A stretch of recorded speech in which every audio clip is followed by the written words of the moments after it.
Hey everyone, welcome to the debut episode of the new playlist I'm just starting called Pythonic View. Today we're going to be talking about how to easily formatting your Python list. For example, let's say you have a list, and very often you need to take a look what's in the list. So you usually print it, and you see this kind of architecture. In this case, it's a list of string. We have apple, pear, and orange. So this looks fine, but how do we style this if you want the string to be concatenated with something? So here's a quick trick to style it. First thing we need to do is use the asterisk sign to unpack this list.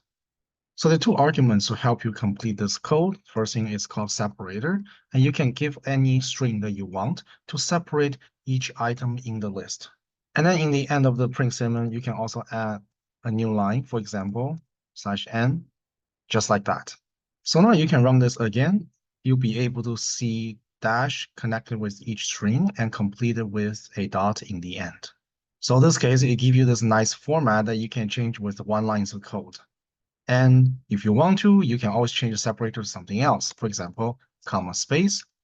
And if you run that, it'll give you this nice comma space format as an output. Thank you for watching. Subscribe and like.